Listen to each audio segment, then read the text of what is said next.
Davis and Teisha Hyman here for you. Coach, if you could just start off with your thoughts on the game, and then you guys can jump right into questions.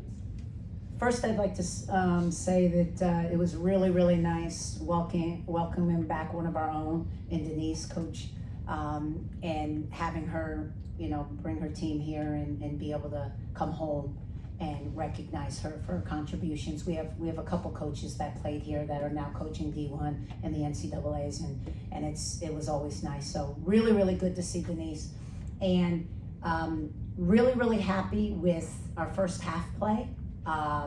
Obviously, we had high energy. We started the game well, executed everything we wanted to do the first half, from our pressure defensively to our offense.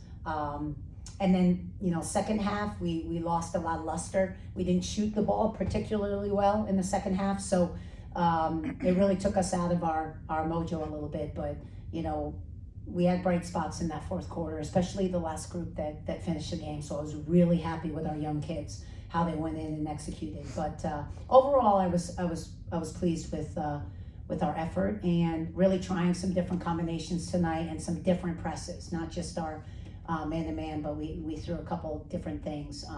Really happy with our turnover margin and our offensive rebounding margin. When you force a team into 32 turnovers and you have 20 O-boards, and you get 35 more shots. Now, if we would have shot the ball well, it really would have showed, but we did exactly what we wanted to do. So I'm really happy about that. Coach, you mentioned the third quarter, the drop off a little bit. Was that a result of that experimentation, playing with different styles, or was that more of a result because you couldn't shoot the ball? No, it was a result of we lost our intensity. It wasn't us. It was them. They played harder than us in the third quarter. They outplayed us. Credit to UMass Lowell, but we just did not have the defensive intensity that we needed. And sometimes when you don't shoot the ball well offensively, we miss some bunnies and we're missing threes, and you lose your pep a little bit, because by natural instinct, players, offense drives them. And so it affected us defensively. We gave up like 3 threes in a row, open. We didn't have the same intensity we had in that first half. And that's UMass Lowell. They did that. So credit to them. But no, I thought the third quarter, because we didn't shoot the ball well, was the reason we also didn't defend well at all. Coach, you talked during the entire offseason about building a team that's balanced from top to bottom, and especially having great depth at all positions. You had 12 players feature, 11 of them got on the score sheet. How pleased are you to see a box score like that, where you see so many players contributing to a win?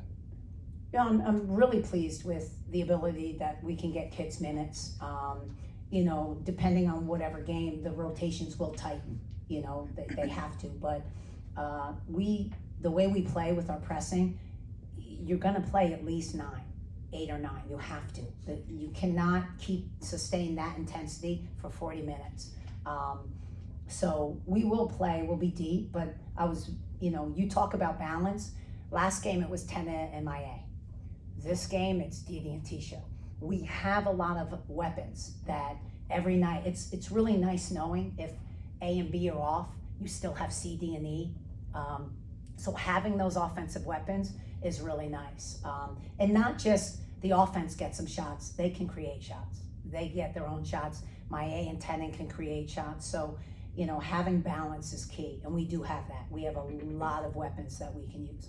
And touching on that high press, Teisha, 15 points and then 7 steals. You and Dee Dee were both 2 of the main focal points of that real full court press. Just how were you feeling on the court, and what were you seeing that was allowing you to be so successful on offense and defense? We talk about defense every day in practice, and I just trust my teammates. I know if Dee Dee working hard, I gotta work hard too. Don't let her down, and vice versa. So it's easy when you trust your teammates on defense. Everybody just kind of rotates and just works hard on it. We just lock in. Dee Dee, there's been a couple plays this year where you've been diving for loose balls, even running past the media table into a barricade. Is this a high motor that you've always played with, or is this something that Coach Reiss has unlocked for you?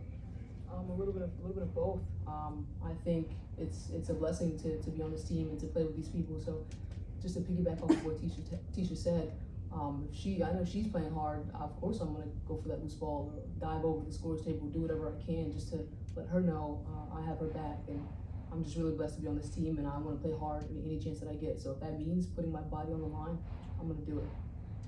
Coach, before the season started, you talked to me about how this is almost your dream team. You waited a lot of years to have a team like this. How fun has it been so far, just coaching this team and finally getting on the court in front of the crowd? It's really fun because, you know, you get to play the style you want to play. It's not grind out half court. It's a little more exciting too for the fans. You know, you're creating havoc a little bit, and you let some players get to go in the open court.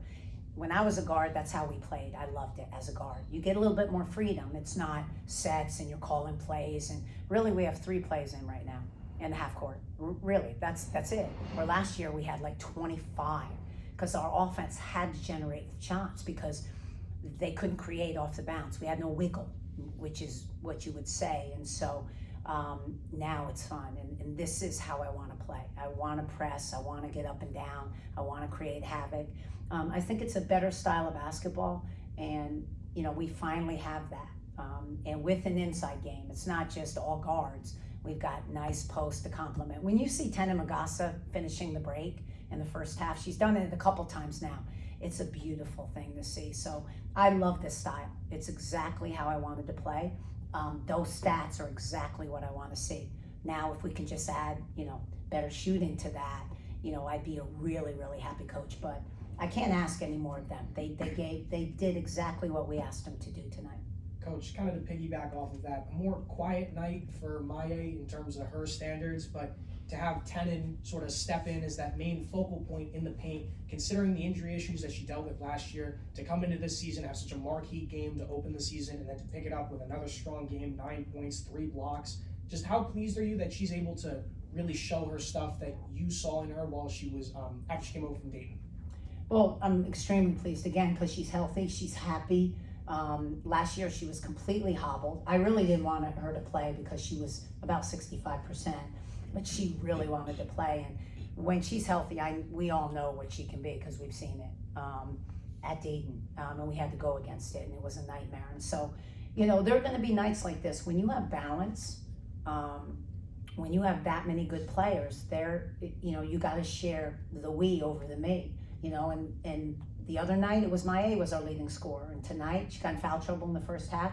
So you have 3 other kids that are leading. You want that as a coach, and there'll be nights where all 5 of them will be in double figures. But you know, that's the sign of a great team. Every night you have no idea who's going to do it. I really don't. I have no idea who's going to be, you know, our leading scorers. I do know we're very skilled and we're very talented, but that you'll see a lot of this where every night it's a different player, and I hope that's the case. I really do. So that's the sign of a very well-balanced team.